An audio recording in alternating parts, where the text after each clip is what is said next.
Every day we keep trying to get it right. Here we are. All right, we have 3 people already chiming in. Hello, folks. Open that bottom window up, Keith, so you can see their questions. Oh, you're going to see them there? I'm going to see him here. That's fine. So we're all together in one space now, as opposed to that image that comes through the electric wires. That's Or true. whatever. So Where does it That's come true. through? So weird. Probably the air. I don't Hello, know. everyone, whoever's It out passes there. through your body. It goes. Who is out there, by the way? We don't see their names, but we have several people already tuning in. Hello, folks. How you doing?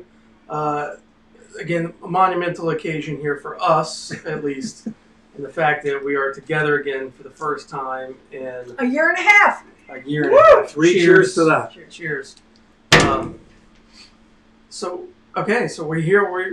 We put it out on the web. We're going to talk about the freedom of expression and the importance of that in the arts, but really for everyone. And Gene, this topic really came up and came through you. Yeah, it did. That's for sure. So, for you, what does freedom of expression mean? Well, maybe I should just tell them why it came up for me. However you want to do it. Start that way. So I don't know if any of you guys out there are going to be interested in this. It was something that hit me, something that kind of interested me in watching everything that's going on in Afghanistan and watching people's lives just turn just like that after all those years, 20 years of I can go to school, I can teach, I can be a doctor, I can be a nurse, I can do what I want. And then all of a sudden I can't listen to music. And I realized that the freedom that we have in this country is overwhelming. It's absolutely overwhelming. That at no point do I ever think that someone's going to come in to my life, to my world here, into my country and tell me that I cannot listen to music, I cannot paint a painting, I cannot do a sculpture, I cannot get on a skateboard if I want to, and I can't be who I want to be as a woman. And I realized that artists have a freedom to be in this country that's overwhelming. All of us, whether you're a painter, like you two are painters, whether you're a digital artist, well, you're a digital artist as well, a sculptor, a musician, an author, a creator. You can piss off the world with your art if you want to, if you choose to. No one's going to kill you, or someone may. It depends on who you piss off. Okay? But you have the right to do it. And I just realized that this was an overwhelming freedom that we have, and that the rest of the world doesn't. And I don't mean just Afghanistan. The rest of the world doesn't. The next part of that thing we got into was how many of us utilize that freedom to freely express ourselves?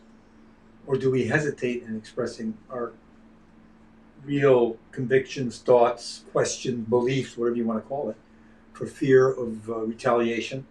Not like in Afghanistan or Russia or North Korea, but from individuals possibly, or even in business, that you'll lose business if you really truly express yourself as an artist. Well, you may. Yeah, I'm saying that those are the questions that we ask. But in this country, if you lose business, you're choosing to lose business. Right, and so I say in most countries, it doesn't work that way. In China, for example, you go against the government in China, they're just going to shut you down. It's not that you're going to lose some customers, or worse, you're going to lose your business. Yeah, Period. or worse. Gone. Right. Right. Well, right. I mean, I haven't been there, so I don't know. Yeah. But here, if you want to take a political stand in this country, yeah, you can lose some customers, but you're choosing to lose those customers. It's your right. You're taking the risk to lose that. Yeah. And then there's this aspect. I was talking about this a little earlier with Keith. Of if you go into our past, say in the '60s, at the height of another period of extreme polarization over the Vietnam War, and civil rights, human rights, gay rights, women's rights, all that, and artists who made a stand in terms of their craft, their trade, their art, that took the risk either and became highly successful and iconic. Bob Dylan. Yeah. If you take a song like that first the early Blowing in the Wind. Oh, yeah. I mean, how many times must the cannonballs fly before they're forever banned? When that song came out in the Vietnam War period, there were people who would take that and say, "What? He's talking against the war? Is that?" And potentially there were those people there. Finally, that just became part of the background of our world, though, that song. I mean, it was played in music on elevators. You know what I'm saying? It's part of our culture. Right. But I'm saying, Totally what I'm saying is, does making a personal statement, which Dylan, I'm sure did, and then especially his Masters of War song, which is like, good God, there it all is. Did this diminish his popularity? Did this cause him to lose business, so to speak? No, he expressed himself and was highly successful, became unwillingly, it wasn't that he set out to be so, but a spokesman for a whole generation in a sense with his music, Yeah, when you have to ask yourself the question with Bob Dylan, was that a conversation he had with himself or with his manager, or what are the risks, or was it just like, fuck it? Yeah, fuck it, I'm doing this, man. Fuck it, I'm doing it. Yeah, I don't care. It's going to ruffle some feathers, but now is the time. Now's the time to ruffle the feathers. Right. Yeah, but what's the point? If not now, when? Wait. But what's the point? I think personally, if I look back on the '60s, I was there. I think the intention was to ruffle the feathers. It was really a absolute, okay, I got to get my voice heard here. I want change. I want to get out of Vietnam. All of that you needed to feel like you were part of it, like you're part of saving the world. I don't know what they're feeling today. I don't know. I mean, when he had song, the times they are changing, Come senators, congressmen, please heed the call. Don't stand in the doorway, don't block up the hall. There it is. Boom. That still applies. It applies now. Well, how would people take that if a new singer said that right now in this time? And, there would be this huge political big up. Maybe there was back then, too. I can't remember. I'm sure there was, But but Greg, in those days, just about everything, and I could be wrong because you guys know way more music than I will ever in my lifetime. But a lot of those songs really are geared at war. Are they not? Yes, yeah, right? Because it came out of the Vietnam War. Right, but I mean, even before that, a lot of the protest songs are about war. They're always protesting some. Waist deep in the big muddy and the big fools has to push on. Right, so it's Korea or it's Vietnam or whatever. When Johnny comes marching home again. I mean, it's World War II, whatever, World War I, but Civil War. But that's not so today. Today, we have too much protest that deals with color, people's skin color, their sexual choice, and politics. What do you mean there's too much protest? I'm saying the people themselves. In those days, young people got behind Stop the War in Vietnam, and it was a movement. But it was about stopping a war. Well, ultimately. Now, we're fighting everything in this country. We're fighting each other. We can't even agree on wearing a mask. Well, it's so what is that? The polarized that if one side politically, whether it be left wing or right wing, liberal or conservative, says you can't. One side cannot agree with one thing that the other side says. Yeah. You have to almost be completely to the against left or it all, completely to the right. In a sense. Yeah. Right? I mean, it's gotten like, I'm not saying everybody's like that, but I mean, that's definitely very strong right now. Even if you're not like that, the ship is moving on in that direction. Right. What are people saying? I turned that off because I was hearing your echo, and I could only hear your echo and not hear you. Can we turn the volume off on your phone?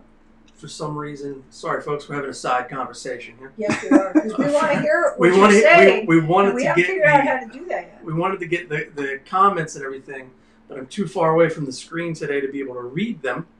So I was going to pull them up on my phone, which caused a tremendous echo. Normally, turn the volume all the way down and hit mute works.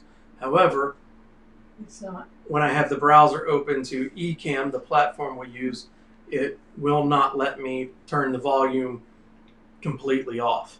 Needless to say, we are just not the high tech. No, we're not there yet. No. But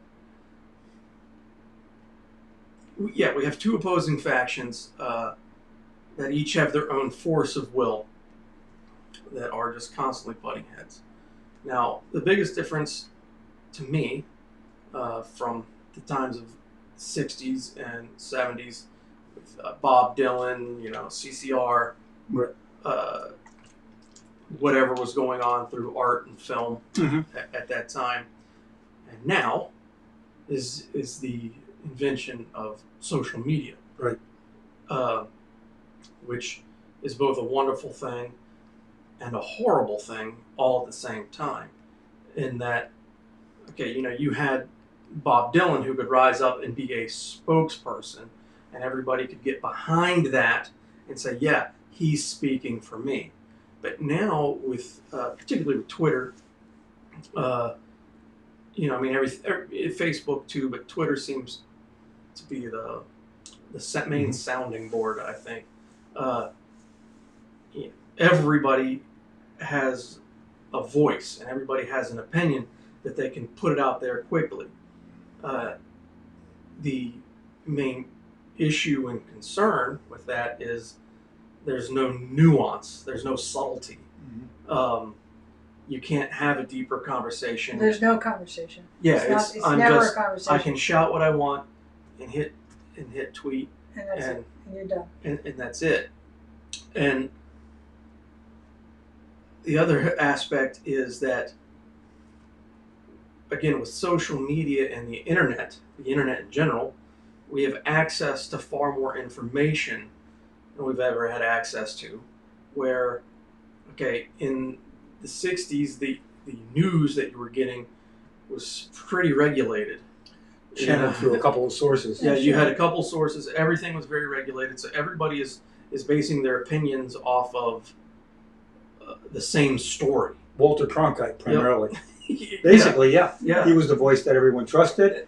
And now we have a generation that have completely grown up with the internet.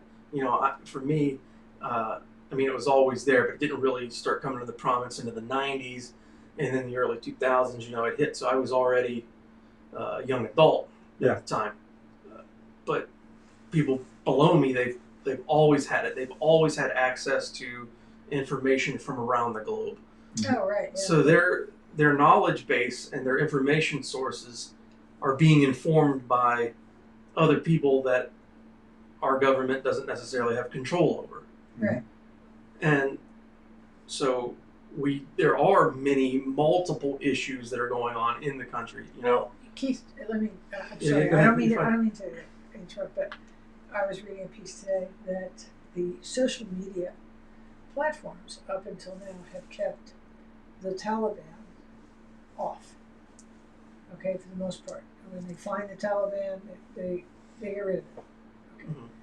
And now, just in this last 10 days, there's 500 Taliban Facebook pages and Twitter feeds and whatever, and they don't know what to do, because is this going to be a real government? And if it's going to be a real government, what right do you have to shut them off? You see, so this is kind of interesting to watch this whole thing unfold as to, okay, this deals with war, this deals with crimes against humanity, it deals with crimes against women and girls and yada yada yada, and yet if the United Nations says, okay, you're a real government in a real country here, we have to acknowledge you.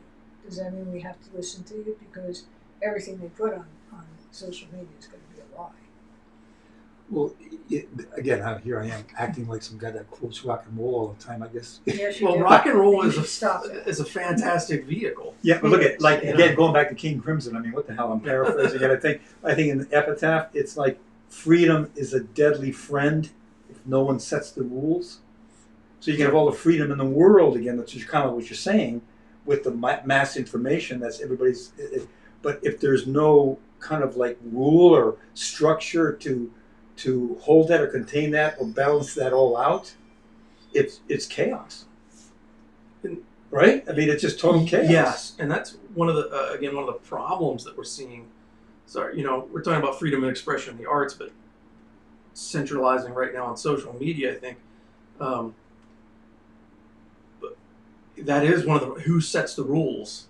You know, the big tech censorship is an issue. Like, why does Mark Zuckerberg and I'm sorry, I can't remember the name, Twitter guy. I know his name, but I forgot it. Tweety, isn't it? Tweety Bird. Tweety Bird. Sylvester. No, it's Sylvester. Why do they and their techs, their algorithms get to establish the rules of what can be said and what shouldn't be said? Mm-hmm. You know, it's like...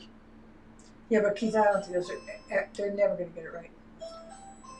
No, and that's... There's a doorbell ringing. Go. So I'm going to go up and get UPS. I'll be right back. Greg Hildebrandt is leaving during Greg Hildebrandt's show. Because it takes me too long to get to the doorbell. So, I'm sorry. We can continue this. But you know what, Keith? Is this thing on YouTube? Is that how you're getting it on your phone? Should we try an iPhone? I go right through the eCam. But I was going to say... Okay, so I'm going to go on here, and I'm going to... go to YouTube.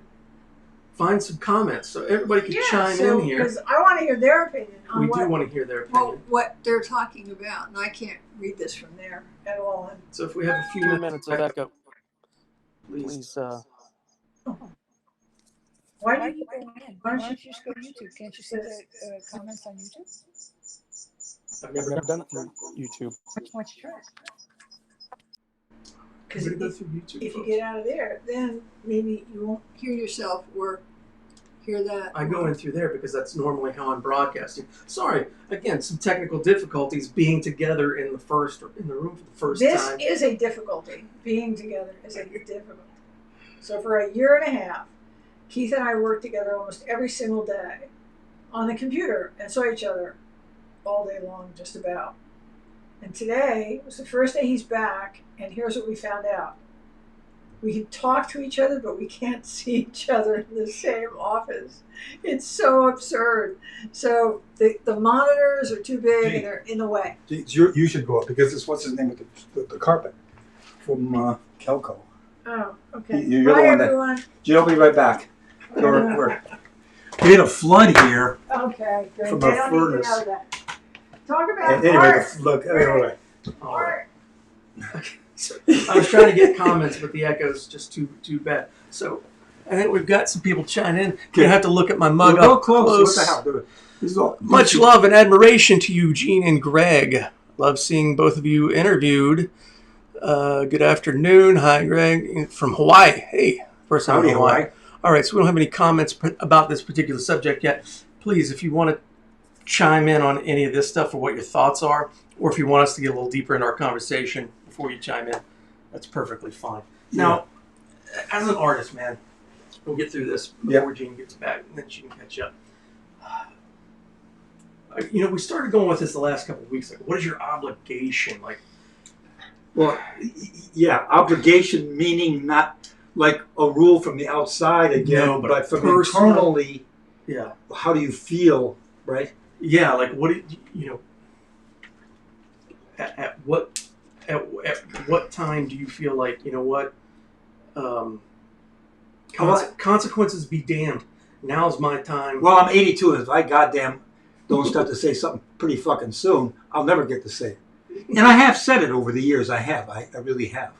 Like I've been in various periods of my life. When I was doing those films with Fulton J. Sheen, I really feel that, good, bad, or indifferent, that I was making a statement that was doing some good in the world. Yeah. With the kind of films I was making about world hunger, bringing Americans to an awareness. With the objective of these films was to bring Americans to an awareness of the haves and the have-not. What injustice, social, economic, political, you know? Mm-hmm. Not the nitty-gritty of that, but just a general big picture of kind of like, because you got to take that time that I was doing, this early 60s, that there wasn't this global information yet that was there, you know what I mean, that everybody had access to. And this office, and the man I worked for did, and I became very much aware of the imbalance, koyaanisqatsi, life out of balance, you know. Well, we might not have felt it, or I didn't feel it myself growing up in the world that I did in Detroit, you know, in a working class, middle class, lower middle class world, comfortable, not dealing with any of the problems that people of other nationalities, races, religions deal with. Yeah. And suddenly I'm aware of it, and so I made some films kind of like people told me later, years later, that one of the films they did really made a big difference in their lives. You know, and I discovered that they were actually showing it at one school, a public school, not a Catholic school, every Thanksgiving. That they showed this movie to the classes to bring the kids to an awareness of what I made the movie for. You know, to bring that awareness to people. Yeah, I'm going to pivot. Yeah. Put a pin in that, right? Because we're again talking about freedom of expression and doing that. Now, coming up pre-election, you, for the first time ever, started putting your political views onto Facebook, right? Mm-hmm. You know, yes. We're freedom of expression. We're not afraid to say that you're not a Trump supporter. I am definitely not a Trump supporter, right? And that you were advocating for President Biden, right, to win the election, right? Mm-hmm. But we saw quite the backlash against you for doing that, and then for people telling you stick to painting, leave the political talk. And then my question about that, you know, then and now and always will be, who's the political talk left to? The guy that was criticizing me? Yeah. Who happened to be, he drove an 18-wheeler, and that's fantastic. I know I have friends who are 18-wheeler drivers. But he can talk about politics, but I can't? Why? Because I don't agree with him? Or he doesn't agree with me? Yeah. People that say that stuff, shut up, mean what they're telling you is shut up, I don't agree with you. You don't agree with me. If I was saying stuff that he agreed with, he would never tell me to stop talking politics. He would never, ever do that. Right? Yeah. And so who the fuck has the right to talk politics? I'm an American citizen, born and raised here. I served my country. I was in the U.S. Army. You know, who the fuck are they to tell me what I can and can't say? Now, let me ask you this. Excuse my no, you're fine. And it is Old English, too. Right? Let me ask you this question. Did you ever say, you know what?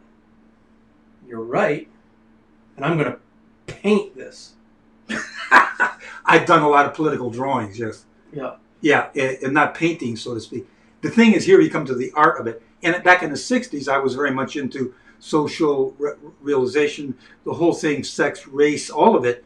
And I was looking for ways to say it in art, other than the films I was making, but in personal statements.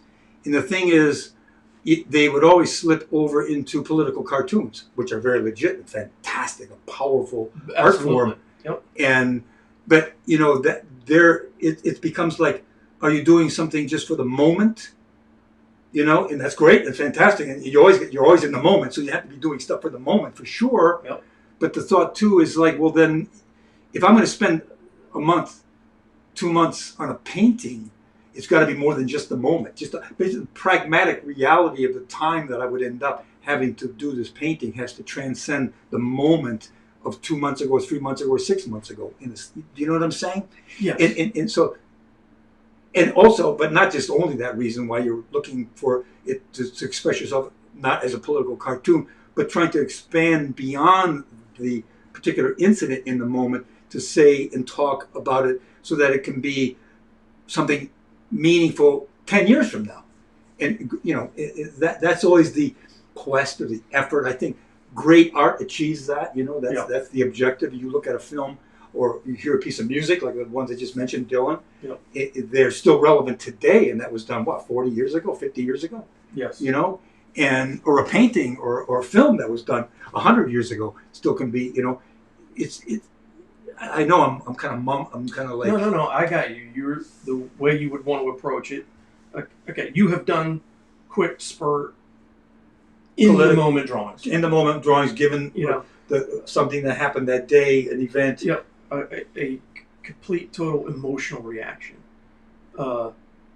and you know you've withheld those for various reasons. Again, whether it's fear of economic recourse. The economic reason was no, because I got beyond that when I did make my statements when the election was when the campaigns were in full swing, where Gene and I talked about that.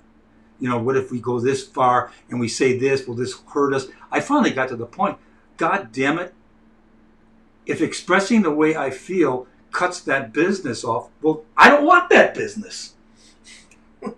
If you mean to tell me I have to walk and talk this way in order to have my bit? Well, fuck it then, man. I'll go sweep floors for a living. I don't know what the hell but I will not do artwork with that intent in mind. You know what I'm saying? Yeah. No, my feeling right now is I'm literally fearful, given the condition of this country and the maniacal attitude that people have, the violence that's occurring. I literally am physically afraid, you know, for Gene or me. Yeah. That's the fear. That's a real fear. Now, given that, well, when the Nazis were rising, or anybody you thought, do you keep silent and just say, well, I'm going to stand back in the corner? Ultimately, you have to do and say something to break through it, or else the thing you fear wins. Yeah. Yeah. You know? Yeah, and that's a delicate balance. I think it's a balance that is constant. You know what I'm saying? I mean, I remember seeing Ibsen's play Enemy of the People. Yeah, I'm not familiar. I came. It was I saw it in Princeton. It was a play put on in Princeton. I just came here to work for Bishop Sheen, and I was just starting to become globally aware. You know, out of my very parochial upbringing, and friends happened to say, well, we've got tickets to go see the show at Princeton, and it's Ibsen's. He was a playwright back in the day, one of the Norse playwrights, and it's about a doctor in this village who discovers that the baths are polluted. And the baths in the town, the people totally depend on these baths for their livelihood, all aspects of it. He discovers that they're polluted. Figures, well, God, we got to make this announcement to the town committee. Long story short, he's completely ostracized for telling the pragmatic fact that the baths are polluted and people are going to die. They're going to die if they're utilized. He finally has to show. I remember the last scene in the play is him standing on stage in his house with all torches of the people outside. I think his daughter was the only one that ended up standing with him. His wife, everybody turned against him. Everybody. And he's standing alone with his bags packed. But I think his daughter and her husband, he was a ship's captain. They were ready to flee and go to America. And there's people all outside with torches breaking the windows. Because he told the truth about this fact. He could have shut his mouth. Yep. He could have remained silent. He could have kept his job. Yep. But he didn't. And that play was really that play is based in reality. Yeah. The physicians back in the day, when they realized that washing your hands was the best way to prevent, right. I think it came about from infant mortality, trying to stop babies from dying during birth. Oh, hey, when we wash our hands, it happens less. Like now, if we wear a mask, we won't spread the virus. There's a strange history of... It's still going on. Look at what's going on now in the world. Yep. They make politics. They make a left-wing, right-wing issue out of it. Yeah. Hey, my body, my choice, man. If I don't want to wash my hands, you can't impose your will. But we don't. It's like you don't have the right to go drink and drive. You don't have the right to take into your hands the possibility that you could kill somebody. Does the cook at your favorite restaurant have the right to go take a dump and not wash his hands and come back and prepare your food? Or spit in your soup? Oh, it's my freedom. I had to clear my throat. The nearest thing that I have was your soup there, and come on, you're gonna inhibit me? Don't tread on me. I mean, you're stepping on my freedom. It's fucking insane. Yeah. It's like if you zoom back from that, you're looking at aliens looking at no wonder they keep flying by, for Christ's sake. You know what I mean? They can't get that straight. Yep. It's the masks. Yeah, like you go into a hospital, the surgeon wears a mask. He's wearing a mask to protect your insides from his germs. You want to be wielded? I've been in a hospital operating rooms. You know what I'm saying? I've been wielded. Do I want to go in there and see those guys without masks and everybody smoking cigarettes, wiping their noses and shit? Do I want to see that? And they're going, oh, let's slice this guy open here. You know, but in all fairness, with the vaccine, again, I'm vaccinated. I know you're vaccinated. Mm-hmm. At some point, you have to make the decision of what's for the greater good. I would be remiss if I didn't say, you know, the pharmaceutical industry has done some pretty crazy things. Oh, there's no two ways about it. Or, you know, even the government. But at some point, even with that, you have to look and say, this is happening on a global scale, not a local scale. Mm-hmm. You know, hey, if it's only our town and all these men in like hazmat suits want to inject us stuff, okay, yeah, then I'm a little hesitant. But, you know, when you look at Brazil and Italy and all these places and you realize, okay, it's bigger than us. Mm-hmm. Let's take that step. Let's take that step, and let's, like, where's trust? I mean, people, there's no trust anymore, right? Trust is a huge thing that's going out the window in terms of medicine, scientists, doctors that we're talking about. Yep. You know, Dr. Fauci gets up and, like, those who are opposed to him say, hang them. I mean, right? Yeah, I mean, it's crazy. like it's like fucking insane. Yeah, the way people are, again, on social media, the way they're willing to talk to people or talk at people, is it like terrifying? It's terrifying. And everybody, I don't pay any, you know what I mean? I'm not in social media, you know what I mean, other than what we do here. No. And when I find my reference on when I Google for my reference, that's about it. That's my involvement. But do people believe all this stuff, or is it like, do they actually believe it? All this kind of shit here. All these million of different opinions. That, you know, that Stanley Kubrick made The Shining to show how that he was the guy that was hired to fake the moon landing footage, and how The Shining movie is reveals that. And there are scenes in the movie that are not in Stephen King's book, and that shows you Stephen King, Stan Kubrick is trying to. People actually believe this shit. Yes. Yeah. It's like. Well, we have the inmates are truly running the asylum. You know, you can get, you know, the flat earthers. Somehow, flat Earth became a thing. It's like, you know, this was proven a long time ago that we're a round ball, but you can convince anybody of just about anything. And that's the thing, you know. So you and I are, you know, and I have always been involved in fantasy. Yeah. Since I was a little kid, you know, fairy tales and works of imagination. But I can separate the two. I know that this is, you know, this is what it is. This is Kleenex box. I use this stuff. Blow my nose. This is water. I drink it because you need. I know this is a table. You know. Yeah. I know what the hell reality is, but I don't know. And they say us artists are the whack jobs that we live in some. You're a kook or you're a weirdo or something. You know what I'm saying? Yep. And. I don't know. I digress. Yeah, that's fine. That's what this is all about. It is a Mel Brooks movie. The whole goddamn thing is a Mel Brooks movie. It is. It is. Anyway, but with you can't. You know. Okay, we're all susceptible to it. Every single one of us. We all believe what we've either been taught in school, or, you know, what our parents, you know, brought us up to believe. You take certain things on faith and they become ingrained in your system, and you believe them, and that's fine. But when you're presented with evidence that is contrary to what you believe, you've got to be willing to shift your point of view. Well, yes, unless what you believe and are acting on that belief is doing good.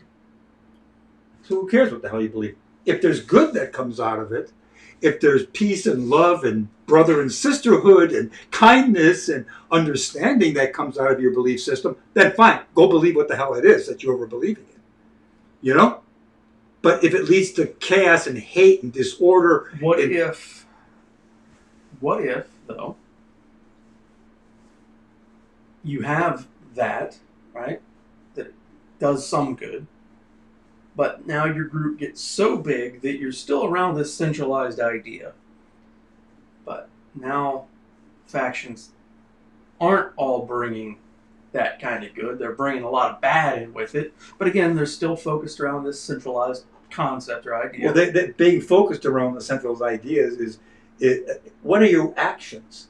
What are you doing? What kind of a person are you? You know what I mean? So, ultimately, whatever's being brought in or not brought in. I'm gonna exercise my freedom of expression to not fully express myself, and to not offend anyone, which I kind of like to offend people in this area sometimes because I find That's a choice then, right? Yep. At that point, you have to But, make a okay, so decision. let's say that everybody believes in, say, the Grimm's fairy tales. We got a little faction here that truly believes them, right? Now, they're not hurting anyone.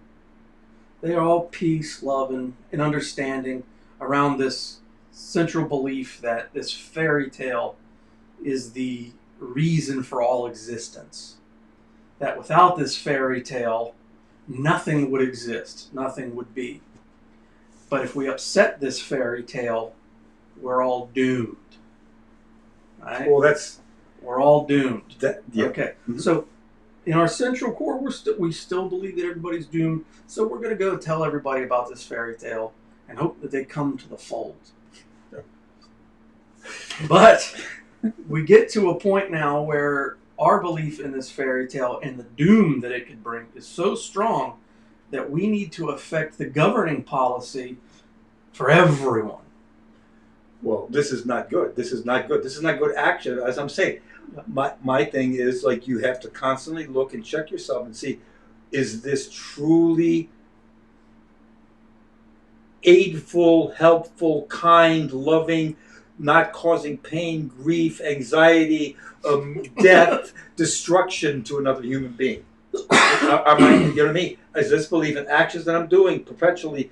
You have to ask yourself that. You know what I'm saying? Yeah. And But if that thing, But if my belief in the Grimm in fairy, the fairy tale tale, says that it's justified that's a whole other story. because the Grimm fairy tale works in mysterious ways, That's a whole other story. And then when do you stand up and say, okay, your right to not be offended is out the window, and I've got to stand up and say something? well, yeah, but when I mean, When? oh, Jesus. What you want an example from me that? No, you don't have to give an example. But yeah, It's more rhetorical. yeah, okay, yeah, when, yeah, when. Well, I mean, if somebody is standing in front of you and they use a very highly derogatory term about another race or religion, do you just stand there and accept it? Kind of like just you may not agree with that, you don't agree with it, but you don't say anything for the sake of what? Disturbance, confrontation, or ostracization, or some damn thing, or do you make a statement about that? Wait a minute, don't say that word. I don't agree with that word. You don't say that word in my presence or in my house. I've told people that. Yeah. I've told people that. That kind of thing. I'm not saying that's a big deal, but most of us, many of us, just don't do that. Yeah, you're afraid. You're afraid to offend. Offend or be ostracized. Yep. That's the thing about us. If you're outside the circle, family, business, community, you're afraid to set yourself outside that community, like the doctor it wasn't in Ibsen play, Enemy of the People. He was totally ostracized for telling the truth. You have to be able to take that stand. I've taken that stand. Mm-hmm. I've taken that stand to be ostracized completely. Yeah, and And I'm not bragging about it. I'm just you're asking, we're talking. You know what I'm saying? Yeah. Whether that was, whatever that was, I did. I have. Yeah, and you can be polite about things, and then sometimes not. And I want to step back because I want to bring this up. We're talking about making art and having something in the moment. Or if you're gonna invest the time to do a painting, you want it to be something that's going to last beyond the now. Mm-hmm. I got two things on that that I want to say. One, friend of mine, got a business partner, Kieran Dwyer, that I work with in advertising. He self-published a book. You know what? I don't even know if he self-published it. He may have actually gotten a publisher.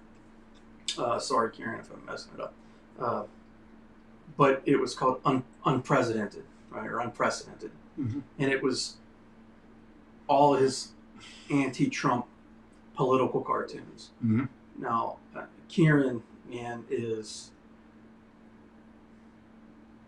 as anti-Trump as anti-Trump can be, right? Mm-hmm. Yeah. You would appreciate. And I actually bought you a copy of this book. I need to give it to you. Okay, great. But he set out with the goal, I'm going to put this book out there. I hope it sells out. And then after the election, I hope it goes into obscurity. Mm-hmm. He just wanted the message for now. Yep. To get out there. Yeah. And that was his goal. And then I know that everything he made from the book, then he donated to, the Black Lives Matter. Yeah. That was what he chose to do with the proceeds from that book. So there is something to be said for that thing in the moment. I totally agree with that. Yeah. Like I said, political cartoons are that. I mean, and that's what what these this are. book is. Yep. And that's what I do and draw and still do. I get up and do them when it's not. And there's and totally. I mean, it's one of the great art forms for it has been since, God knows how long, forever. And I'm sure back to the caves, And that's completely valid. I mean, I'm not saying that that doesn't. The thing is, what it comes down to then too is, first of all, are you ready to pay the immediate consequences of that? You know what I mean? Are you ready for that? Are you willing to face that? And then this gets into a kind of like a debate, internal debate of, well, if I put that up there, will it just cause more anger Mm-hmm. and more hatred, which is not my objective? Yeah. It's not my Yeah. What is the objective? What is the objective? To create this reaction? If you're just preaching to the choir, they're already that way, so that's kind of valueless. Is it, or is it not? If you're going to just speak to those who are already on that same wavelength or in agreement with you, is you know what I mean? What's the point of it?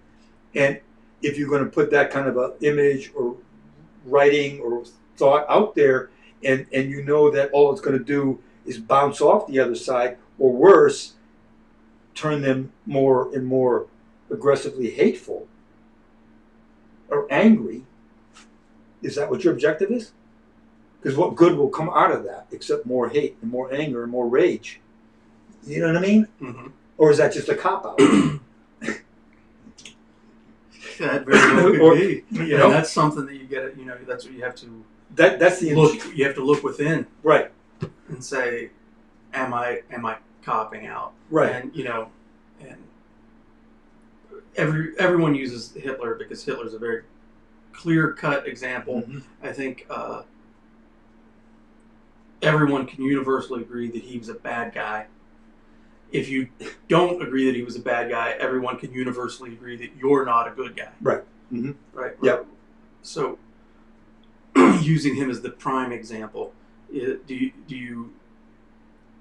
Yes. Say, okay. Well, I'm just going to piss the SS off even more, and cause more hate and division, or do I say no? This guy is the evil, fire-breathing dragon. Then they come and get you, and they kill you. Yeah. That Hitler and the SS will do. Yeah. Or that. Fortunately, we're not there yet, or maybe we are at some levels that we don't know about. I don't know. You know what I mean? Yeah. Who gets killed by any government? I don't care whether they're left wing, right wing, conservative, liberal. There's murder that goes on officially. I would guess. You know what I'm saying? I don't know. Again, that's just a big question mark for me, and maybe I'm just falling into a conspiratorial kind of thinking. But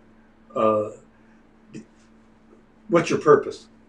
What's your there would be like Gandhi was like, you can't even dig into the ground to eat certain kinds of plants because you'll kill certain creatures that live in the ground. You know what I'm saying? So much was he about not killing. But then again, how far you go because you're killing the plant. You're ingesting it. You got to eat something to stay alive. But I'm saying, what's your objective? I don't know where the hell that came from. But No, I'm going to ask this question. Do you feel like we're in such a state of chaos right now that the visual art medium, does the visual art medium matter? I don't know. I think so. I hope so. Let's put it that way. Because that's what I know how to do. That's what I love to do. Yeah, could you fully express yourself in the visual art medium, put it out there, and stand any chance whatsoever of anyone giving a shit and changing? With one image, a drawing, a painting, probably not. Film probably has that corner, and music probably has that bigger possibility to transform. Mm-hmm. To inform and transform, elevate consciousness. Because you're dealing with story, you're dealing with picture and sound. I think that's got a lot more power than just one picture, and that may be so, but not all the time. I mean, there may be images, individual images. I can't think of it. Norman Rockwell's the little girl. What the hell was the school integration in the South? Where yes, I know the image. Yeah, I forget the title. Oh, the problem we all live with. I mean, the U.S. Marshals ushering. My God, what a freaking powerful picture that is. That's like, I think of it, makes the hair stand up on my neck. The strength of that picture. Now, for me personally, to see what's conveyed there. You know what I'm saying? That huge impact. I think also his the golden rule. Doing to others, we had them doing to you. That group shot of all the different related races. That is freaking incredible. That's, to me, if I could do something on that level, that I would feel my life was worthwhile. You know what I'm saying? Yeah, I think there's other images too, but those two just jump into my mind, ones that have hit me, incredibly so over the years. And but I think, do I think that would anybody give a shit? You don't know. You really don't know. If you affect one person, you've done a lot. You know what I'm saying? But ultimately, you got to try. You got to try. Well, what do you do? I mean, you just. It's like, look at. I mean, I like to draw and I like to paint, and I would refer to that. I would be applying that to something that had some significance in the world, that made some difference to people's lives. And people tell me that even the most. But I mean, I'm jumping around. I think we talked about this before. I mean, a beautiful painting. We talked about this. Like Monet's one of his sunrise or sunset scenes is his own justification. Yeah. It doesn't have to be talking political or that. Just to express the beauty of nature is in itself a monumental statement. Yep. And a positive contribution. And so Adam's photographs. Yeah. Of the environment. I mean, that's kind of what I do with my Instagram page. I'm not a photographer by any stretch of the imagination, but I share pictures of insects or animals. I see them, and they're beautiful pictures, but they're beautiful. Your photos are fantastic. Oh, thanks. But my thought of doing that is, I'd much rather put out a picture of a beautiful flower than just dropping hate bombs. Oh God, and fighting, because it's like it's something pleasing to look at, rather than just hate-filled words. Right. And Jean's gardens. I mean, she spent like 20, 30 years doing her gardens. And they're fantastic. I mean, just to walk outside, and it isn't even the big, wide scope of things. You come down to a little flower this big, and you see the incredible design of it. Oh yeah.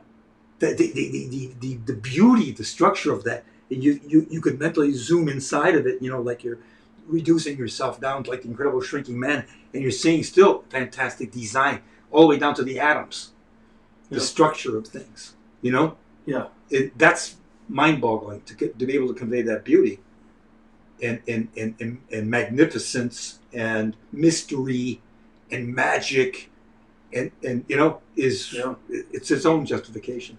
I mean, I get a quote. For the life of me, my memory's just not serving me with who said it, but basically,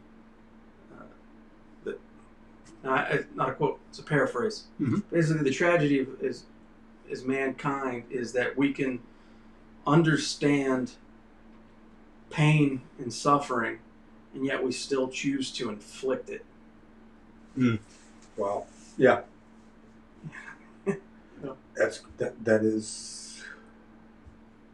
We choose to inflict it. Wonder why is that? Why would that be? Why would we want to do that? What's in human nature that wants us to make us do that? What the hell is that? And that, to me, that the evil in the world of that sets us apart. I mean, because we live on a planet where there is abundance. Yeah. When managed properly, there's an absolute abundance. If we don't kill it all off like we are doing. Managed properly. And those acts of evil, like if you're going to talk about intelligent design or a creator or God or whatever, the story of the Bible of the fall of Satan and the introduction of sin, that to me would the pride, where did pride come from? Mm-hmm. But you see the territorialness in the animal kingdom as well. This is mine, and you stay out of it. But the only ones that stage actual combat or warfare are humans and ants. Is that true or not true? That's not true. Okay, I've heard that was. Okay, here's why I'm going to say that that's not true. My chickens. I've got chickens, right? Yeah, that's right. Yes. Okay. I had 5 roosters, right? I had to get rid of 3 of my roosters because they were pretty rough with the hens, right? They were not nice to the hens. Mm-hmm. So I got rid of 3. Kept 2 of them. One was our strongest rooster, right? And the other one was another big rooster, but I could walk up to him. I could pick him up. I could carry him around. And when I was doing what any farmer is going to do when you deal with your chickens, carrying him out to the block, and I couldn't bring myself to do it. I'm like, man, this guy trusted me to carry him. So he lives separately now, right? He's in his thing. This one's in his. But man, Bill is his name. If Bill gets anywhere near the hens, Tallberg, who's the stronger, will tear him to pieces. Oh, really? Okay. And I had a bloodbath on my hands. I thought that, I was like, oh man, it's the end of Bill. I thought he lost his eye. I mean, yeah. So that's why I contradict. So that's warfare. Okay. Amongst animals. Oh, is that how you got onto Well, we this? talked about. I said that I've read or heard or seen in the past that the only 2 beings or creatures that can carry constructed organized warfare are humans and ants. Right. And but there's a difference, I think, in what you're talking about. I came in just in the end. I'm sorry, everybody. I had a contractor show up. Here's the quote before you say what you do. Yeah. Here's the quote that led to this: or a paraphrase. The tragedy of mankind is that we understand pain and suffering, and yet we choose to inflict it.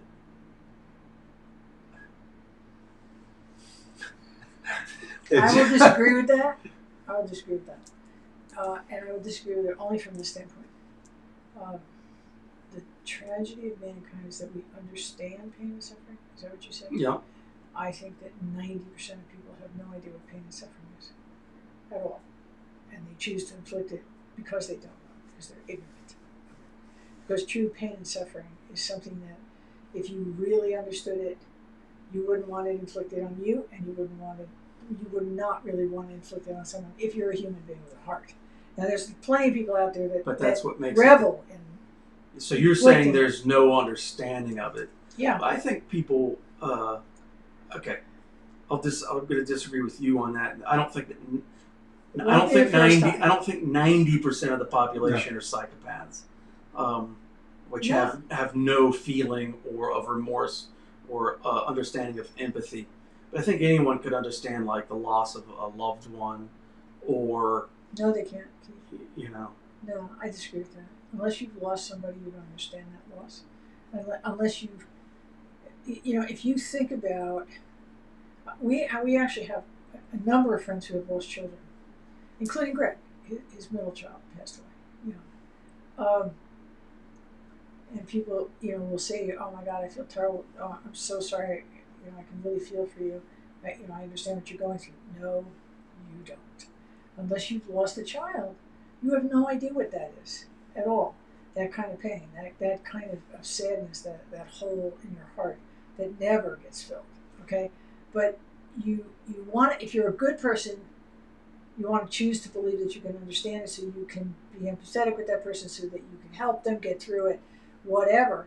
But we watch the news, right? We sit down and we're having dinner, and you throw the news on in the background, and there's Afghan people in the streets running on top of planes.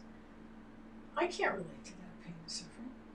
I feel for them, but I have no context for that in my brain I can get what that is, to live with that terror at all. None. You have no experiential. Right. That's what I'm talking about. But nonetheless, you have empathy. Yeah, absolutely. Total empathy. You have total empathy. Absolutely. And but if people had total empathy, if the world, fuck the world, excuse me, world, okay, if the people in this country had total empathy, everybody would be wearing a mask and everybody would be vaccinated, because it would actually matter to those people that they're not killing him, not killing you, they're not infecting you, and maybe but that's sort of like maybe killing your kids. But that's what basically Keith is saying, is that they choose to inflict pain on others. They've chosen to do that. Yes, but the first part of the quote is what I had a problem with, not the second part. Right? The part that what did you say it was that that's the tragedy.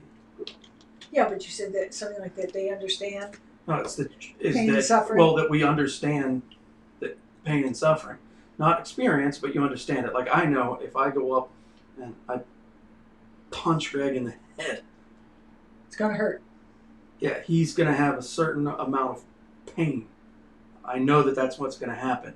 I'm not doing it with a complete blank slate of, oh my God, I had no idea what the consequences would be. Right, yeah, like you were, right. Like a little kid, that baby that's still learning. But I mean, for example, think about it from this standpoint. You drive a car. You're 17 or 16 years old. You get your permit. You drive a car. Your parents tell you 1,000 times before they give you the car a loan, don't get on your phone. Don't do this. Don't do that. Don't text. Don't because you could kill someone. Okay, now, you hear that, and it's not that you're not empathetic to the thought that you could kill someone. But when your best friend calls you and you reach down and you kill someone, that right there, that's when you understand what your parents meant. Not before that. But that's an accident. You did something dumb. You made a decision that was stupid. Right. And had a tragic accident. Right. It's a different story if you say, I'm doing this with the intention. Oh, totally. Yeah, totally. But people who have intention, think about, for example, the people January 6th at the Capitol. Okay. That were beating on police officers with poles beating crushing them them in the door, crushing them in doorways, killing. Do they understand pain and suffering, or did they just not give a shit? Didn't matter. Pain and suffering doesn't matter. But that's what makes it the tragedy, because they most certainly understand it, Sure, person. and they did it anyway. Yeah. And It's justified because they disagree with that other person. So you justify the pain and suffering, I guess, that you experience you don't apply to the other person because that person is the other. She is another religion, another race, another political belief system. They look different. Look how funny they look. Look at that nose. Look at that big nose. Look at those big right? They make fun of that. Now they can go do that to that being because they've lowered it in their mind. That's a lower being. Well, mob mentality is a very, very real and very bizarre thing. It's very bizarre. Shoot, I'm trying. There's a battle in Vietnam. It wasn't even a battle. It was the My Lai massacre. My Lai massacre. Yeah. Like what those young men did. Yeah. Mm-hmm. Is unspeakable. Yep. And they just got caught up in the heat. One person triggered it off, and they all get caught in the heat of the moment. And go read the Sand Creek massacre of our country's, the founders and the early inhabitants. Go read the Sand Creek massacre and see what they did to the indigenous people. It's unfucking believable. Don't even go backwards. Take a look at right now. Right now, we're in 2021, okay, and people are using their vehicles as weapons to intentionally drive into protesters to kill people. This is where where humanity has, or the lack of humanity has come. Right. So, hang on a second. 1 second, Greg. Sorry. I'm going to wrap this back around to our original point and topic. Yeah. Right?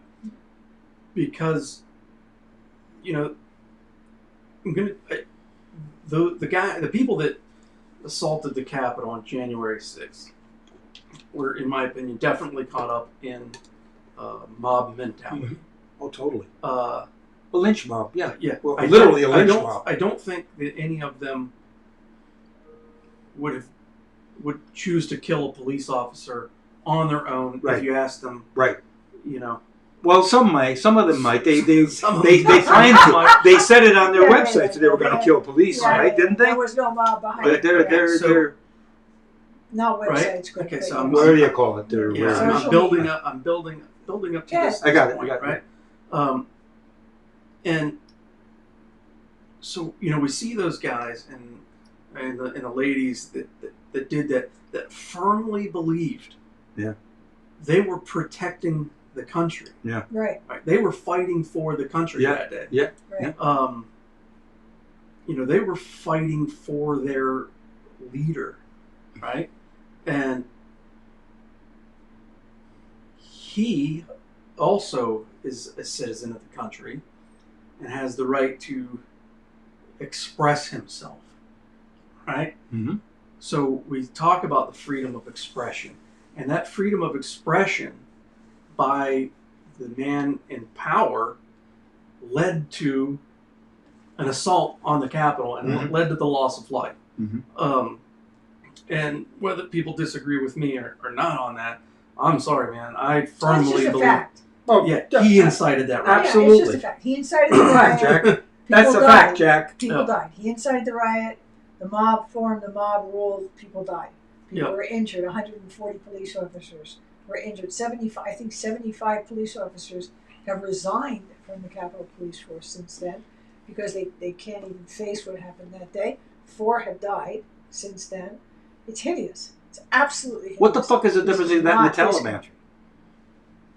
No, there's a big difference. Don't do that. Yeah, well, Don't do that. Greg. right now, That's too right? much. Yeah. That's too much. Okay. All right, I jumped into it. I see, you know what I mean? But you see the madness of the evil of that. You see those guys, those footage of that guy bashing with with an American flag, bashing a cop.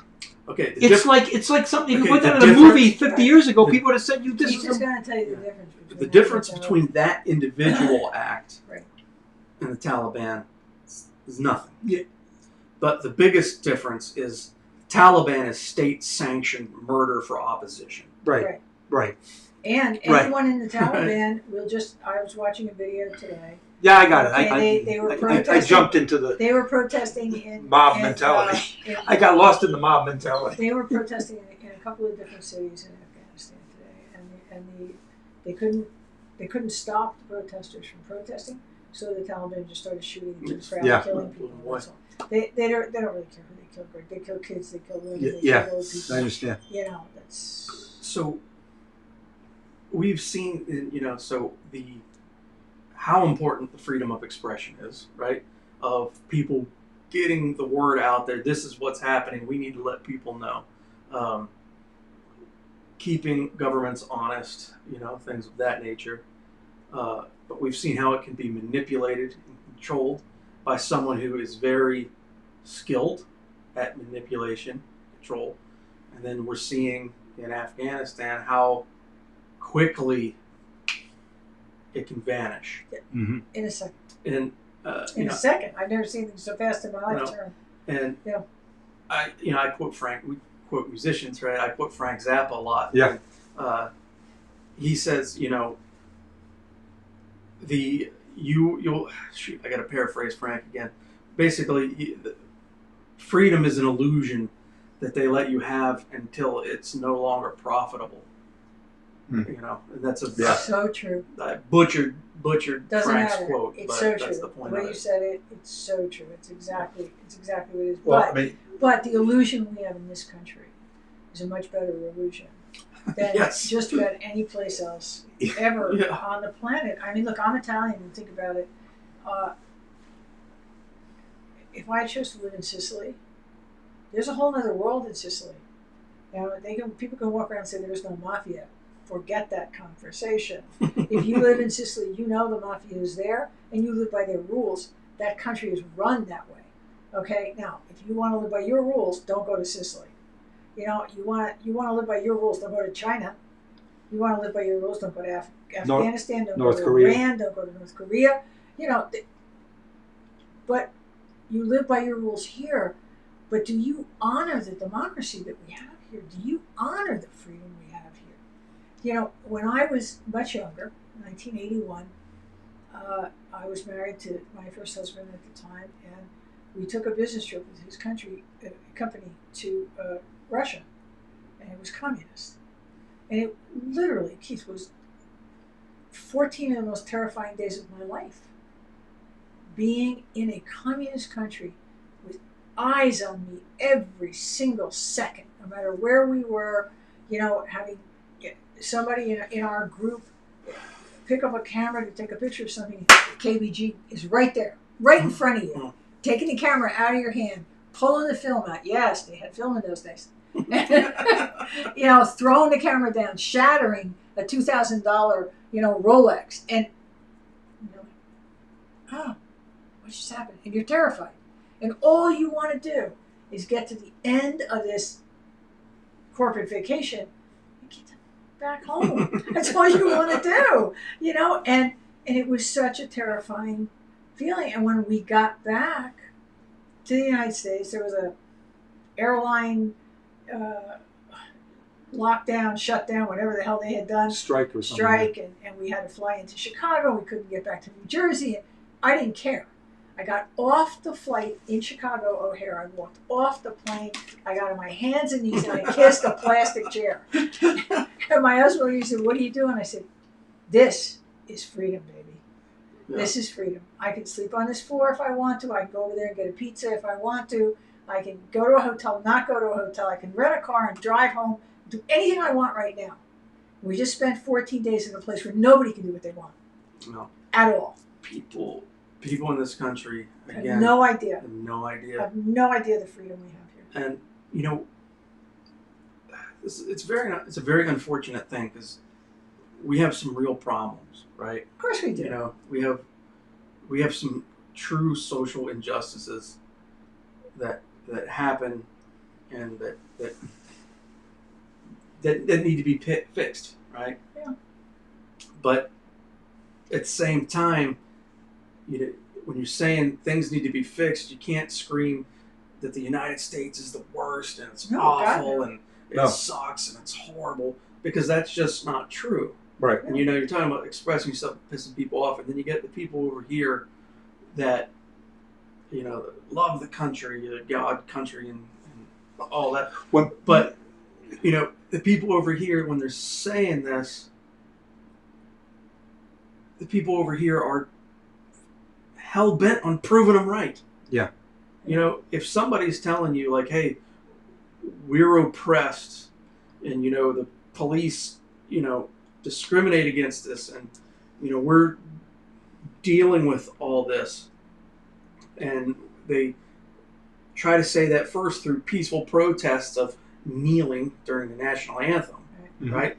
And then if you disagree with how they're protesting them, your first response is shut the fuck up. Right. Do you know what's so sad about that? You know, Honestly, you're proving them right. What's so sad about that to me is the fact that why would I think that what I have to say is the only way you can say something? Why would I think if we live in a country that's a democracy where freedom of expression and the right to speak and say and think what you think, okay, is only limited to people who think they're better than me? I mean, we had people during the election that, you know, didn't like my politics. All right, that's fine. You don't have to like my politics. They're mine, okay? But we had people on Facebook that were so pissed off about things that I was saying that they were yelling at him and they were saying, "Hey, Hildebrandt, you're stupid. You don't know what the fuck you're talking about. Go back to your board." And I was like, "Are you kidding me? What do you mean he's stupid? The man reads 6 books a week. How many do you read? You know?" And so it just is. It's infuriating to me that you get to have your opinion. I don't. Mm-hmm. That's not freedom. That's a totalitarian That's state. not democracy. That's a totalitarian state of mind. Yeah. That's exactly what Franco's Spain was. That's exactly what Stalin's and Lenin's Russia it was. That's what Hitler's Germany was. On and on and on. That's what that. No, I have. There's only one way here. Always here, the Queen's way or the King's way or who the fuck ever's way. I have always considered myself an independent. I'm a registered Democrat. I don't care who knows it. I'm a registered Democrat so that I can vote in primaries. I have voted for Republicans. I have voted for Democrats. I vote for the person. I vote for what I hope is going to be best for the country, for the community, whether it's a governor or, you know, whatever. I mean, there's some guy who's running against Governor Murphy. Now, do I think Murphy is the best governor New Jersey's ever had? No, not particularly. But I think he's trying really, really, really hard to not have people die during this pandemic. So, okay, kudos to him. But there's some guy running against him who I think is Italian. I don't know. Who made a statement. He's running all over the state, apparently, all over South Jersey, talking about if he gets in, he's a Republican. He's going to lower taxes. He's going to lower property taxes. Okay, he's going to get big government out of your life. Okay, and he's going to get that damn mask mandate out of the schools. Oh, okay. So for 30 years we've been living in this house. My taxes have never gone down once. Not once, and we've had Republican governors in this state, and every one of them has said, "I'm going to lower your taxes." No, you're not. No, you're not. You're going to take more tax from me, and you're going to call it something else. Use it. You take more tax, and you call it something else. You're going to put something in your pocket. That's what you're going to do with my tax dollars. Yeah. Okay. And as far as the mask mandate, are you telling me that you think? I don't care who you are. I don't care if you're a Republican, Democrat, a libertarian, a centrist, a Buddhist, a Jew, an Italian, a Catholic, a Protestant. I don't care what you are. You don't have the authority, the God-given right to choose whether a child lives or dies. And when you take that mask off their face, you're choosing. You're making a choice. Someone else's kid. It's okay for them to die. It's not okay.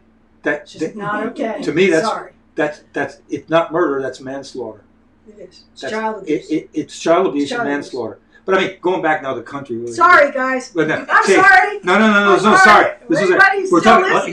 This is just a bigger kind of like thing that I always we say. People that love the country, that love the country.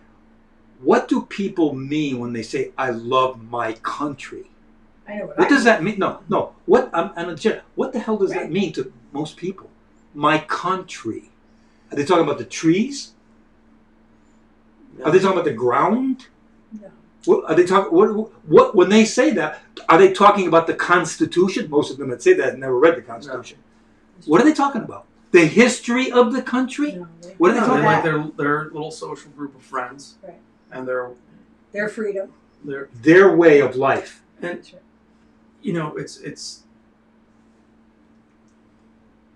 I see a lot of sides to a lot of different things. You know, like I come from West Virginia, so I understand guns. I understand hunting. Yeah. I get it.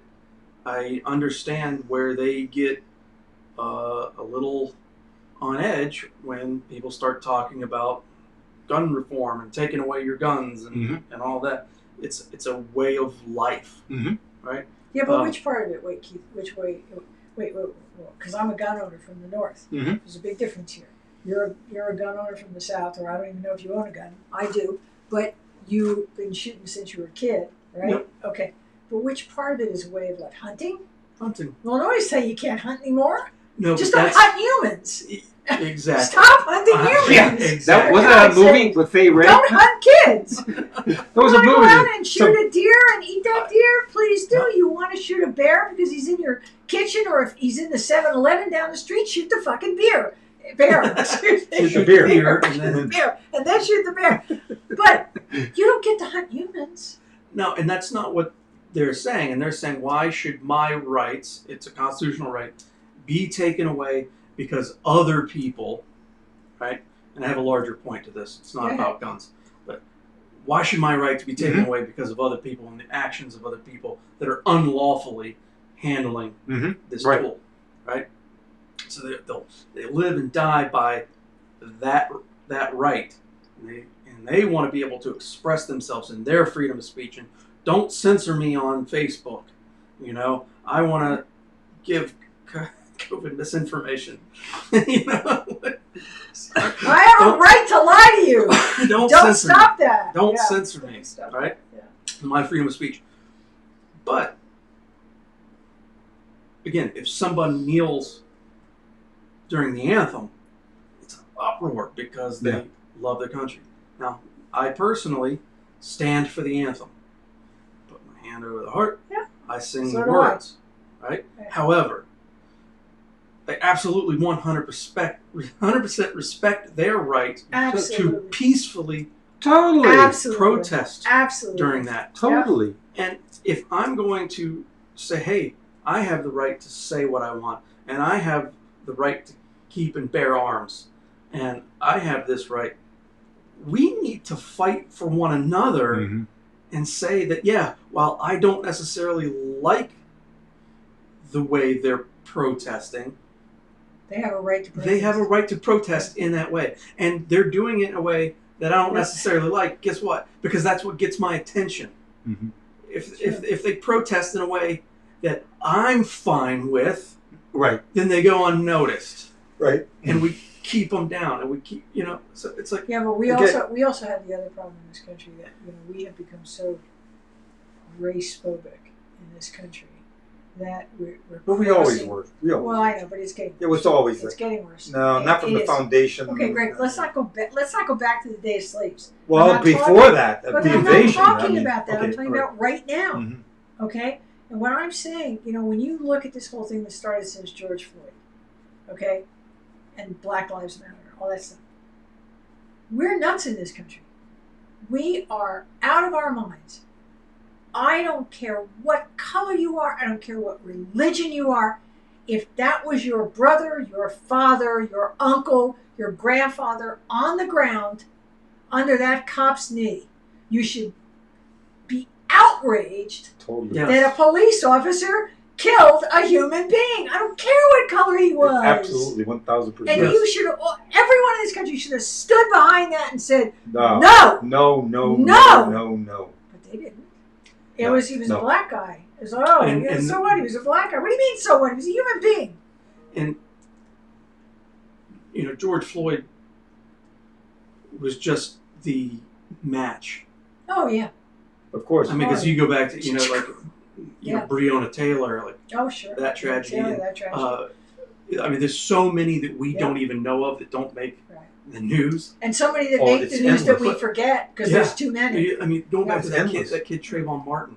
It's overwhelming. The Now, history. statistically, though, I have to honestly say, statistically, most people don't understand this, especially people who are screaming about Black Lives Matter being a problem. Okay? The cops actually kill more white people a year with guns than they do black people in the streets. Yeah, Okay? that's true. A lot more white people I have questions to that, though. die. Okay. But You might have the answers to my I don't know that I have the answers, but I'm just saying I looked that up because I was really curious. So statistically speaking, only about a third of the people that get killed in gunfights with cops are black. The rest of them are white and stupid and drunk or high on cocaine, one or the other. I know. What was the last phrase you said? The rest of them are drunk or stupid or high on cocaine. Right before that. I'm sorry. I something clicked in I my don't- brain and I couldn't hear your I don't words know. there. I don't know what I Okay, said. so maybe my question for you on that, because yes, I'd heard that statistic, and then so my first question came up was, what are these white people doing to get shot by the cops?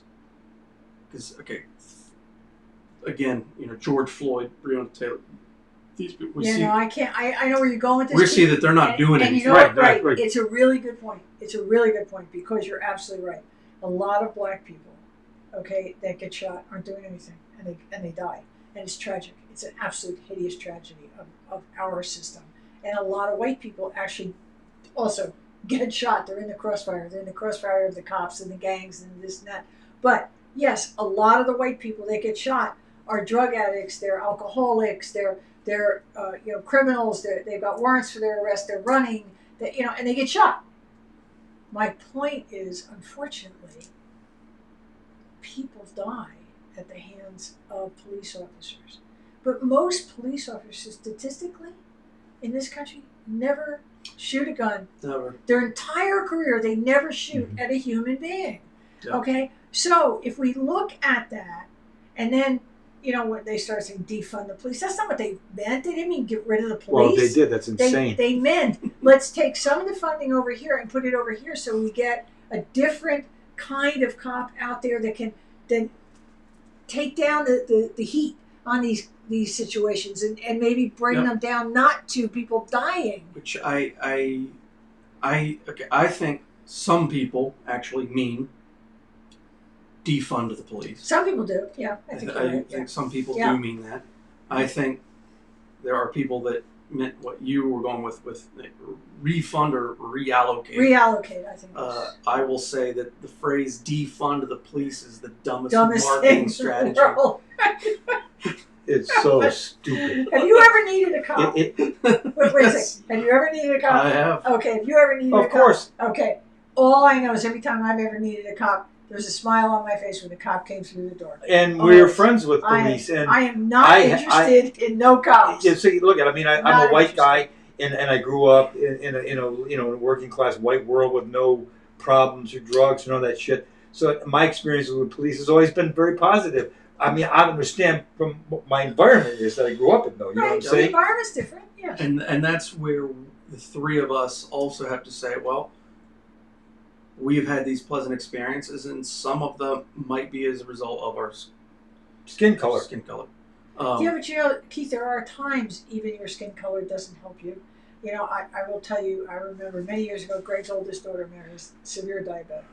Okay, and she was driving home.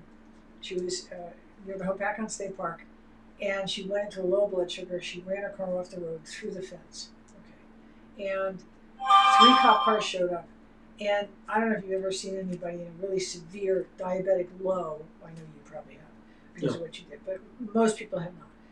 And the insulin levels are overwhelming. She could take down 3 cops. She's a little girl. She could easily take down 3 The brain cops. starts to go. You're on your way to dying for one. You're not speaking correctly. Your brain is not functioning. Everything's short-circuiting. Those cop cars thought that she was either high on cocaine, high on heroin, or Drunk. an alcoholic Or on drunk. everything. Yeah. On everything. Okay.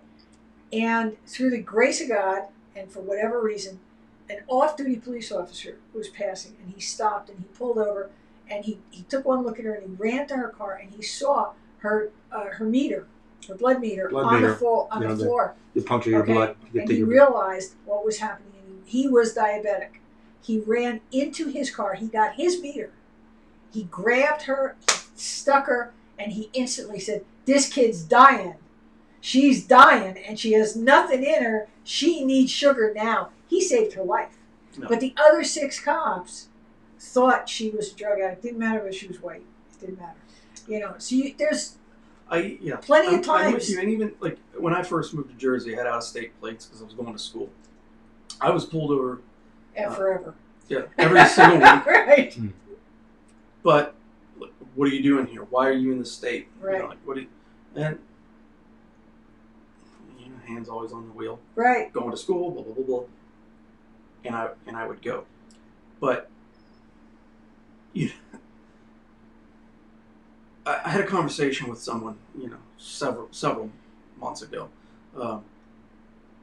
about they didn't understand, the race relationship. I'm like, like we've come so far, and like that's absolutely true. We have come so far, and again, the amount of noise and yelling amplifies everything. Sure, of course it does. But it wasn't that long ago when we have video and photos of the police wailing on black people. totally. Sick in the dogs. Absolutely. And so it's 100% understandable to me of why someone who was a kid and watched their dad get beat with a billy club by a cop would grow up with an absolute distrust of police totally. and then pass that on to their children. Totally. And their 100%. grandchildren. Absolutely. 100%. And the only way forward is to, in my opinion, is to not say, "Shut up, you're wrong." Race relationships are great. If you're feeling that way, It's real. Let's talk about it. Mm-hmm. Why are you feeling that way? Of course, yeah. Is this what's happening? Sure. Well, that's the problem now. It's like how many people are talking. It's all just. But It's isn't yelling that where, and screaming and. Isn't that where I originally said to you guys to have this conversation about what can you do with your art? Communication. To create a conversation. Mm-hmm. Yeah. That's to what make things better. Well, that's what we. And that's really where we need to look. Mm-hmm. Whether it's art, whether it's music, I don't care what it is, guys. Mm-hmm. If we don't start doing things that's going to make relations better in this country, we're going to lose our freedom. We're going to lose our democracy. I always come back to that phrase when the height of the Vietnam War conflict and the polarization in this country. I met Daniel Berrigan, who was a radical priest, intellectual writer, Jesuit priest that protested the war. He poured blood into draft files. They broke in. They did civil disobedience. He and others, and broke into draft files and poured blood to make a statement, about the war in Vietnam. Using Christ's words, all those who take up the sword will perish by the sword, and all that kind of stuff. And I was filming. I was doing some filming for these people making a documentary on priests and nuns involved in social issues and whatnot. And I was filming him, and he was telling to me, and he said this is no time for armchair artists. And it really took me back then, like, wow, and I started to think about that, and then started to think, well, wait a minute, armchair artist, in other words, you got to be out in the street. You have to be actively pursuing social reform in some way, form, or manner, down to civil disobedience, to make your point, in other words, go to jail. Yeah. And I remember I was not with him, but with another group of these priests and nuns and lay people that I said, well, but I've got 3 kids. I'm married with 3 kids. What happens if I go to jail? What happens to them? Well, you have to think, what will they think of you if you don't? And I said, you're a jerk. And I thought, well, this is bullshit, man. Not So, that you did. for one thing, for me, then back then, and I don't mean this to be just that everybody's like that, but I got like, well, what the fuck? All I am is a hamburger on their table. I'm a piece of meat for the right wing and the left wing. Yep. I'm a guy in the middle that they want to get a piece of, they want to eat. they're Yeah, meat. but For, Greg, you know what I mean? Then I drew cartoons like that too, the right wing and the left wing ripping me apart like two dogs. You know what I mean? And that's kind of like where things are at, sort of like now with the extreme, right in our government. isn't that my point? Yeah, Isn't that my point to stop that? Yeah, that's what we're talking about. How do we get at that? No, stop the art, Greg. I'm telling you, ripping yourself apart, okay, is not going to change the conversation. It's going to further the conversation of hatred in this country. That's all it's going to do, in my opinion. I could be wrong, and I know you two don't agree with me on this. I'm but- going to disagree with you. On an image like that, of being torn apart by the left and the right? Because I'm not making a statement about one or the other. I'm making a statement about both. Okay, maybe the ideology. Not, okay, Greg, maybe not that. But what I'm saying to you is this. And I started this off this way, and I'm not sure if I made the point, earlier. I'm 68.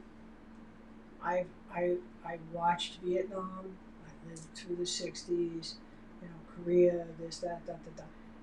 To me, and I'm not an unintelligent person. Okay, I'm not the smartest, bulb in the box, but I'm not unintelligent. War has never been something that in my brain was going to happen in this country, and this country was going to turn into something other than a democracy. It's never been that. Mm-hmm. And wars were long, and they were drawn out, and 10 years, 15 years. And they were over there years. somewhere. But it wasn't just that they were over there somewhere. It was, you look at the countries, and they were not America. Those countries were not as advanced as we were. They didn't have all the benefits. They didn't have all the education, whatever. So your brain tells you that's not happening here. And what I got in the last 10 days when I watched Afghanistan fall is that could happen here in a heartbeat. Yeah. And I have never thought that before. I've never even come close to thinking that before. And any American who doesn't understand that could happen here in a fucking overnight heartbeat is a fool. Talking about great art, Rod Serling used to talk about that kind of stuff on his Twilight Zone show. I remember one where Dennis Hopper played some neo-Nazi preaching, and he would be visited in the shadows at night by this mysterious dark figure, always in silhouette, and coaching him, instructing him how to use his hands and speak to the crowd. And he was starting to win over a whole group of people in the streets of New York, or where the hell it was, in the alleyways and whatnot. Finally, at the end of the show, the figure stepped out of the shadows, and it was Adolf Hitler. But Serling used to talk about that stuff all the time. I remember Sci-Fi used to talk about that, warning about, totalitarian takeovers, that this could be lost. There was all kinds of... As Americans, it was always a possibility. All, Greg, work together to protect this freedom. Oh, complete. That's all we should worry about is protecting this freedom and this democracy that we have for our children. Now, I don't have kids. For your children, not mine. I don't have any kids. For his kids. For anybody. For grandchildren. For your kids. For your grandchildren. Okay? To protect the democracy and the freedom that we still have. Because when it's gone, it's gone. So people scream from one side or the other. Oh, they're all communists. Wrongfully calling one side communist and the other one's screaming against the other side. You're fascists. So my position is, all right, let's make a choice here. I'll tell you what. I'll fight fascism. You fight communism. And we'll let democracy rise between us. You get rid of communism. I'll try to get rid of fascism. And we'll watch democracy rise up. Okay, that's my challenge. Okay, I got to say something because it's literally 5:30. But since we didn't answer anybody's questions, and I don't even know if anybody's still there, we could be just talking to ourselves, hanging out on the couch, which I wouldn't blame you if you left. But is there anybody out there? One thing I am going to do is, Keith, can we actually get these? Yes. Okay. So, for anybody who actually enjoyed this crazy conversation that we had tonight, next Thursday we're going to pick up where we left off, but we're going to actually try and answer questions or speak to the people who are leading, and we're going to try and figure out by next week how we can actually see what you're typing, see someone's typing something, because I saw it move. And so next week we're going to answer the questions that you had this week, and next week hopefully we'll be able to understand what it is you were saying. So please come back. And I hope if anybody's got answers out there for the kind of questions that we were asking, Please Yeah. give us the answers. Yes, it seems like we have some great comments going on. Yeah, Sorry, it's we terrible that we didn't. you know, my maybe my kids could still read from across the room, Yeah, I can't. but I couldn't do that. I can't do And that if we anymore. can't figure it out next week, I'll have binoculars, so I can actually read that because it had to be far away to get the three of us in it. And so I'm going to apologize right now. I think But- we'll do the same thing with the three of us together by next week. Will we do Yeah. that? Yeah, absolutely. And I like so that. I like thank that you, better. Thank you for Yeah. coming. And I'm going to let Keith do his sign off because he does it better than we do. All right, everyone, thank you very much for tuning in to Greg Hildebrandt, just trying to get it right. Ah, see, Episode that's what 32. 32 Jesus weeks Christ. we've done this. we haven't got it right yet. Not No. yet. God We're almighty. never Um, getting it right. So, again, if you like the show, you like what we're doing, have any feedback, opinion, drop us a line on any of our social channels. We check in and monitor all of those. Hit the like, subscribe button, share it with your friends. And of course, if you would like to purchase any of the books or art from Greg or any of the Spiderweb art artists, you can find it all at spiderwebart.com. Again, link in the bottom left-hand corner of your screen. And thanks again for tuning in, and have a great night, everyone. Adios. Bye. Bye.